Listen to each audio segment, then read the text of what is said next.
dalam rangka meningkatkan syiar dakwah digital. Mohon dukungan Jawahir TV Pontianak. Mudah-mudahan channel ini, siaran ini lebih bermanfaat bagi saya khususnya dan seluruh jamaah ikhwan dan akhwat dan seluruh majlis taklim. Mudah-mudahan bertambah keberkahan dari Allah Subhanahu wa taala, membawa kita kebaikan dunia dan akhirat. Demikian, wassalamualaikum warahmatullahi wabarakatuh. Ya, menyambung tentang sifat iradah. Ya, sifat iradah sebagian sudah kita bahas yang terakhir. Nah, sekarang sebagian lagi kita selesaikan. Melanjutkan pembahasan sifat iradah. Ya, ketahuilah olehmu bahwa amar, yaitu perintah. Ya, amar adalah perintah, dan iradah kehendak tidak selalu bersesuaian. Allah ada perintah dan juga dia punya kehendak. Mana perintah Allah? Seluruh di dalam Al-Quran Karim. Nah, kita akan dapatkan perintah-perintah Allah Subhanahu wa taala, baik yang fardu maupun yang sunnah. Allah juga punya larangan, baik larangan itu haram ataupun larangan makruh. Allah juga menyebutkan ada sesuatu yang tak diperintah, ada sesuatu yang tak dilarang, namanya mubah. Ya. Itu diambil kesimpulan setelah mempertimbangkan Al-Quran dan hadis Nabi SAW. Nah, timbullah hukum itu tadi, ada perintah, ada larangan. Perintah dibagi dua, ada perintah wajib, ada perintah sunnah. Larangan juga begitu, dibagi dua, ada larangan haram, ada larangan makruh. Nah, di antara larangan dengan perintah ada tengah-tengah itu, namanya mubah. Mubah tak diperintah dan tak dilarang, boleh saja dilakukan. Nah, saya ulangi lagi ini ya. Nah, amar dan iradah, perintah Allah dengan kehendak Allah tidak selalu bersesuaian. Ya. Kita kan patokannya kan Al-Quran dan sunnah Nabi, ijma' para ulama berpaham ini diperintah, ini yang dilarang, sumber hukumnya Al-Quran dan hadis Nabi SAW. Tapi kenyataan yang terjadi itu sesuai dengan kehendak Allah. Apapun yang terjadi tidak boleh kita katakan kebetulan. Ya, semua terjadi di muka bumi ini dengan izin Allah, artinya dengan kehendak Allah Subhanahu wa taala. Nah, antara perintah Allah berdasarkan nas Al-Quran dan hadis Nabi dengan kehendak Allah yang terjadi dalam kenyataan kehidupan ini, ya, itu tidak selalu bersesuaian. Bisa dia sama yang terjadi dengan kehendak Allah, bisa juga tidak sesuai dengan kehendak Allah Subhanahu wa taala. Nah, maka di sini kesimpulannya, ini dalam pandangan mazhab Ahlus Sunnah wal Jamaah. Ya, kita ini kan akidah kita Ahlus Sunnah wal Jamaah. Ahlus Sunnah wal Jamaah memandang seperti itu. Antara perintah Allah, Al-Quran dan hadis kadang tak sesuai dengan kehendak Allah Subhanahu wa taala. Ya, kadangkala, tapi bukan selalu, kadangkala. Nah, ini dibagi menjadi 4. Ini dirincikan ya, dirincikan supaya kita paham. Ya, ada yang umum, ada yang khusus. Ya, di antaranya dibagi menjadi 4 gambaran. Yang pertama, ya, diperintah dan dikehendaki. Allah perintahkan dalam Al-Quran, apalagi diperbuat hadis Nabi, dan juga Allah kehendaki. Nah, jadi hamba itu ya diperintahkan Allah ya untuk taat kepada Allah, dan Allah juga menghendakinya. Contoh, imannya segala para nabi. Seluruh nabi tak diragukan. Berapa jumlah nabi? 124.000, Rasul 313. Seluruh Nabi, seluruh Rasul, karena dia orang pilihan, maka dia diperintahkan taat dan Allah pun menghendakinya. Bahkan dia siap menjalankan risalah kerasulan yang ditugaskan Allah Subhanahu wa taala. Demikian juga malaikat, dia diperintah untuk taat dan juga Allah kehendaki. Demikian juga orang-orang mukmin, di mana Allah ajak kepada Allah, jalan Allah melalui lisan Nabi Muhammad SAW, dan Allah pun menghendakinya. Termasuklah kita malam ini, ya, Allah perintahkan dan Allah menghendaki. Alhamdulillah. Nah, mudah-mudahan setiap perintah Allah kita laksanakan.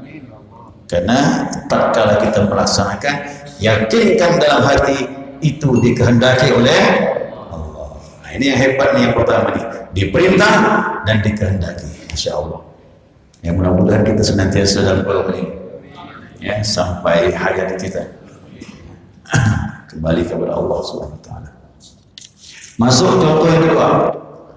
Contoh yang kedua, tidak diperintah dan tidak dikehendaki. Allah tak perintahkan dan Allah juga tak menghendaki. Mana dasarnya? Surah Al-Baqarah. Innal ladzina kafaru sawa'un 'alaihim a anzartahum am lam tunzirhum la yu'minun khatamallahu ala qulubihim. Udah, ini perhati dah. Allah tutup hati orang-orang kafir itu. Ya Muhammad, kau perintahkan, kau beri peringatan atau tak kau beri peringatan, sama saja mereka tidak akan beriman. Hati mereka telah ditutup oleh Allah Subhanahu wa taala. Makanya Nabi lagi dakwah suruh pulang sama Allah. Pulang. Kenapa?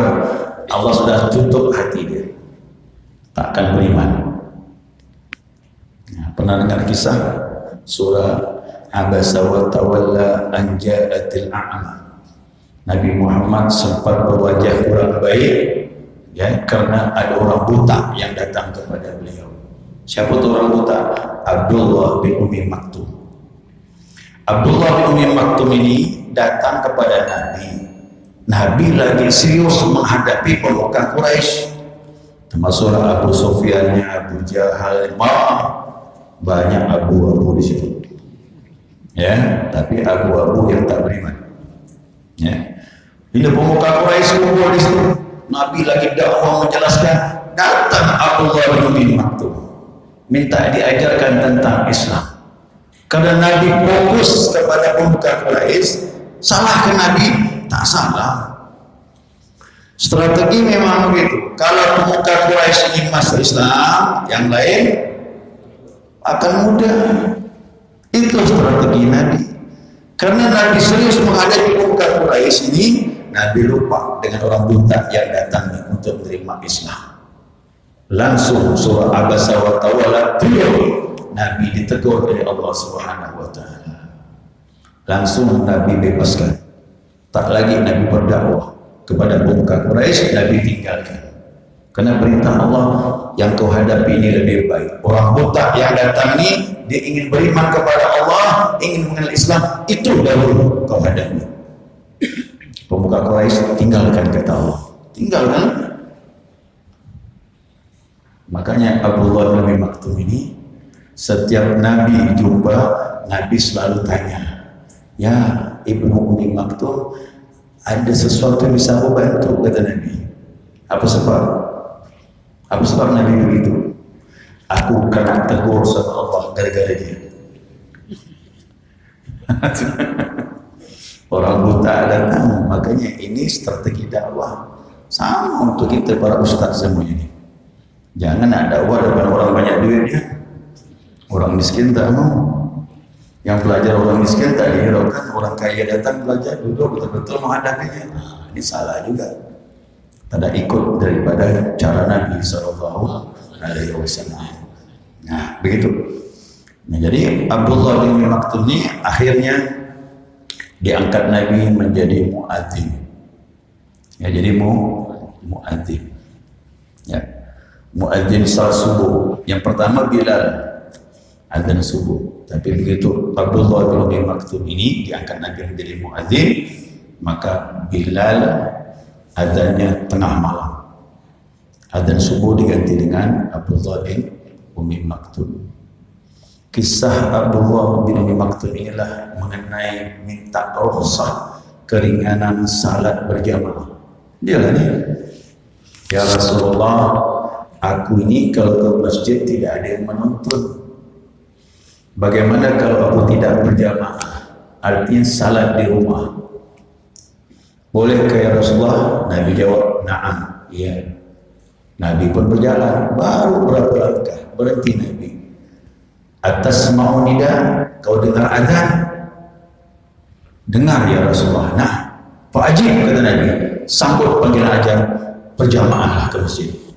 Tak dapat keringanan orang buta. Yang benar.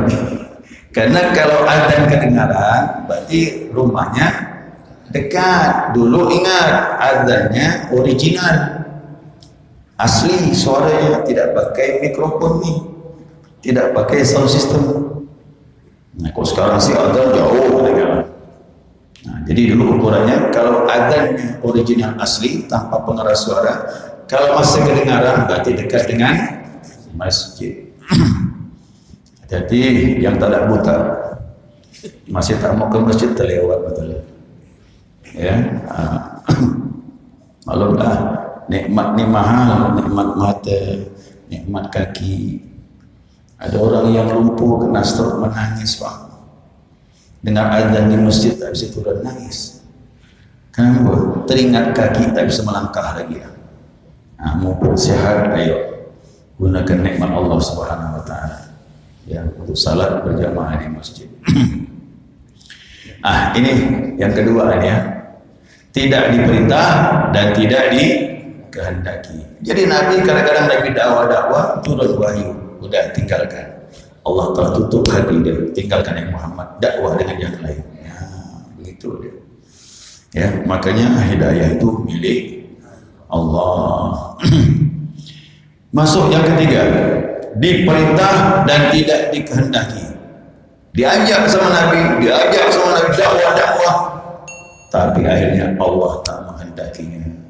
Mau dia pegang? Siapa itu? Abu Jahal. Abu Jahal itu teman dekat dengan Nabi. Rumahnya berhadapan dengan rumah Nabi. Kawan, sepermainan, umur kurang lebih. Masalah kekayaan, Abu Jahal lebih kaya dari Rasulullah SAW. Makanya Abu Jahal tak terima Rasulullah mengaku Nabi. Menurutnya, aku lebih layak, kata dia. Aku pemuka Quraisy, orang terhormat, bisa ngomong pintar. Dia disebut Abul Hakam. Apa masalah suku dia menentukan di Darun Nadwa, kongres para suku-suku Quraisy. Dia menentukan. Dan aku lebih kaya dari Muhammad, kata dia. Aku lebih layak dari Nabi. Dia sangka Nabi bisa dikesan. Nabi itu pilihan dari Allah Subhanahu Wa Taala. Nabi dakwah dengan Abu Jahal, berkumpul dakwah. Tapi Allah tutup hati dia. Tapi Allah perintahkan dakwah kepada teman, dakwah kepada kari kerabat, dakwah kepada keluarga, termasuk Abu Jahal. Diperintahkan, tapi Allah tidak menghendaki. Tahu tak jamaah ini nama Abu Jahal ni siapa? Namanya Amr bin Hisham. Orang Arab kalau menyebut Umar dengan Amr, hurufnya sama. Ain, Mim, Ra. Amr, Umar sama. Dua inilah nih yang didoakan Nabi. Amr bin Hisham dengan Umar bin Khattab. Ya Allah, kuatkan Islam dengan salah satu dari Umrain, dari dua Umar tadi. Amr bin Hisham dengan Umar bin Khattab. Artinya apa? Ya Allah, beri hidayah salah satu dari dua orang ini. Dengan begitu Islam bertambah kuat. Tapi hidayah datang kepada Umar bin Khattab radhiyallahu anhu. tidak kepada Amr bin Hisham. Nah, Amr bin Hisham berubah namanya. Semenjak dia menolak Allah, menolak Rasulullah, hilang nama aslinya. Abul Hakam hilang, Amr bin Hisham hilang, jadi Abu Jahal. Berubah namanya. Jadi Abu Jahal itu gelar. Ya. Termasuk satu lagi yang agak berat, ini berat bagi Nabi SAW. Sangat-sangat berat bagi Rasulullah.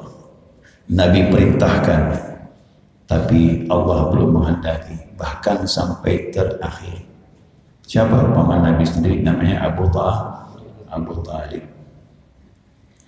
Nah, sampai terakhir Nabi menalkin Abu Talib. Apa kata Nabi? Ya ammi, qul la ilaha illallah.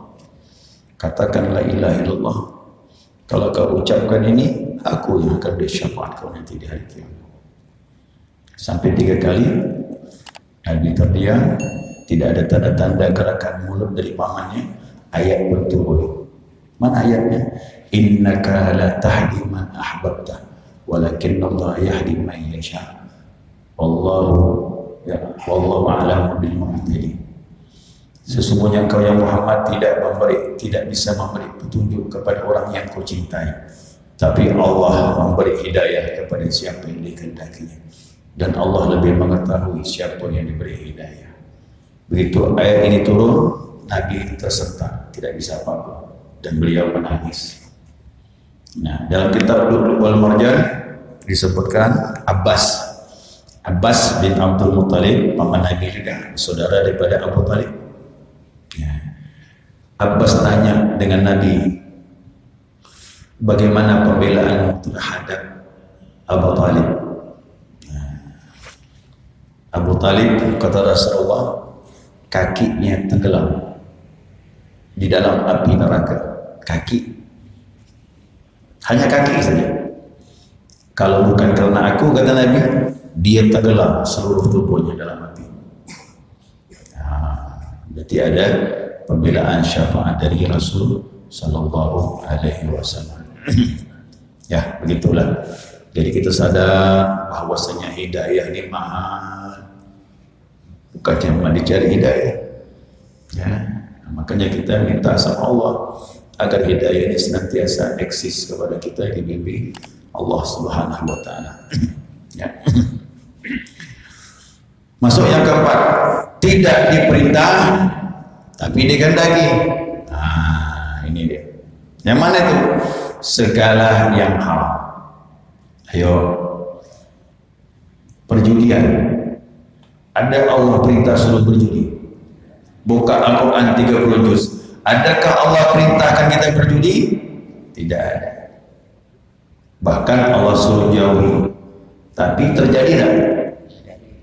Berarti Allah kehendaki juga. Tapi ingat, jangan salah paham. Kalau Allah menghendaki perjudian, berarti Allah jahatlah. Tidak. Bagaimana mungkin kita mengetahui jeleknya perjudian kalau tidak terjadi? Terjadi dulu, baru kita bisa melihat, ambil pelajaran. Allah tidak perintahkan berzina, tapi terjadi, ambil pelajaran. Kalau berzina, apa yang kita dapatkan? Jadi segala yang diharamkan Allah itu terjadi, bukan disuruh kita melaksanakan, tapi ambillah pelajaran. Linabluwakum bisyarri wal khairi wa fitnatan wa ilaina turja'un.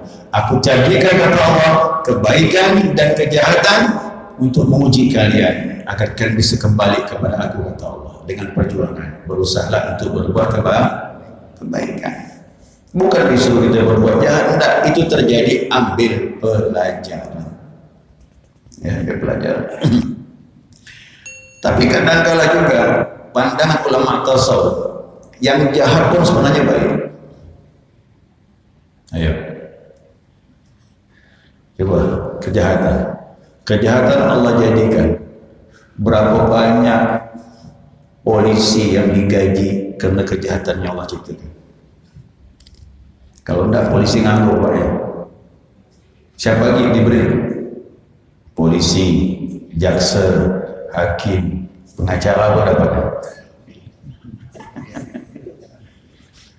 Ayo, hikmahnya tuh luar biasa. Jadi berapa banyak orang ditanggung rezekinya dengan kejahatan yang Allah ciptakan. Ayo, kita mau sehat, sehat kan baik, sakit tak baik kan, sakit kan. Tapi berapa banyak dokter, perawat yang digaji dari penyakit yang Allah ciptakan. Ayo, jangan sempit pemahaman nih. Semuanya ada hikmahnya. Dan tidak semua kejahatan itu membuat kejahatan. Pasti ada kebaikan di dalamnya. Contohnya banyak orang jahat jadi baik. Kenapa? Ngambil pelajaran. Bahkan orang yang jahat bisa jadi wali Allah. Banyak dalam kitab. Kenapa? Dengan kejahatan, dengan ambil pelajaran, apa manfaatnya? Dia pun berubah kembali kepada jalan yang benar. Nah itu berarti ada hikmah, ya. Jelas nih? Nah, jadi bukan Allah jahat supaya ngambil pelajaran. Demikian juga yang makruh. Yang makruh memang belum sampai kepada haram, tapi makruh. Yang makruh lebih baik ditinggalkan. Apa saja yang makruh? Contohnya ambil merokok lah. Merokok. Apa manfaatnya? Apa manfaat rokok? Hah? Ada kan? Merusak badan, duit habis. Ambillah pelajaran. Nah, kan gitu. Yang makruh tak Allah kehendaki, tapi terjadi. Makan yang bau-bau, ayo gimana? Ambil pelajaran, apa sebab mengganggu orang lain. Ya, makruh dia. Makan bawang mentah ya makruh zaman Nabi. Siapa makan bawang mentah kata Nabi, jangan dekat-dekat ke masjid kami. Maka dianjurkan setiap berkumpul pakai minyak wangi. Kau dapat mulut steril. Ya, tapi terjadi. Begitu juga yang mubah tak diperintah, tak dilarang. Silakan makan, minum, berjalan, silakan. Itu hal yang mubah, tak diperintah, tak dilarang. Bebas mau lakukan boleh.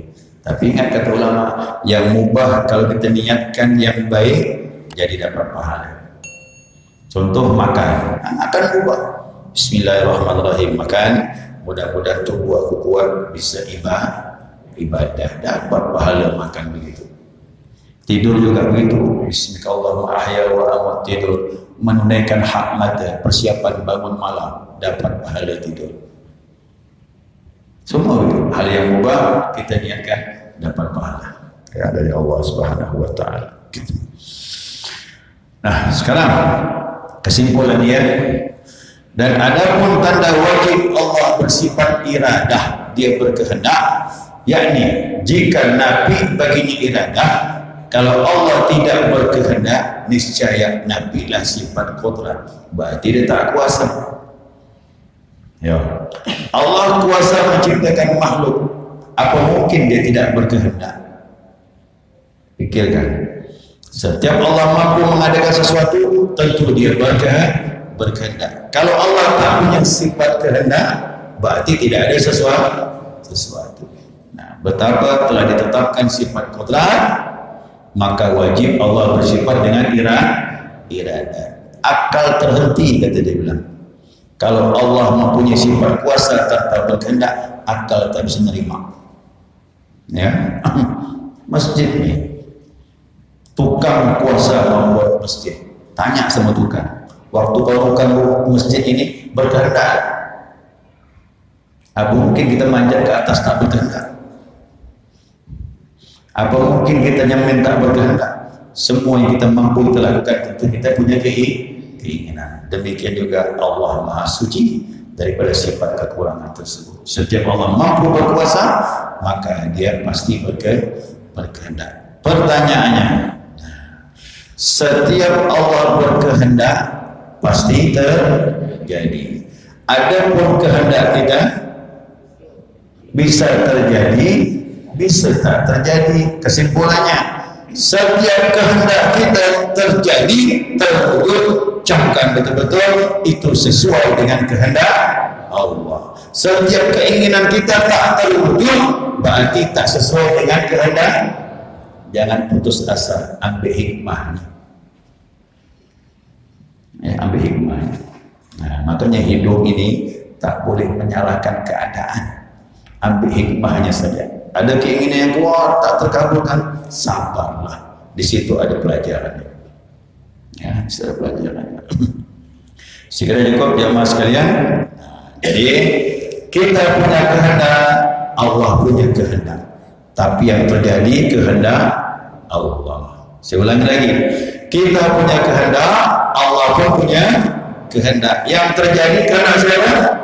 Nah, waktu mengucapkan la ilaha illallah, maknanya tambah lagi la murida bihaqqi illallah. Tidak ada yang berkehendak sebenar-benarnya kecuali hanya Allah. Kehendak dialah yang terjadi. Kita arada syai'an yaqul lahu. Nah, udah kap dengan nun saja kehendak Allah terjadi. Ya. Udah bisa dipahami. Segera cukup jamaah sekalian.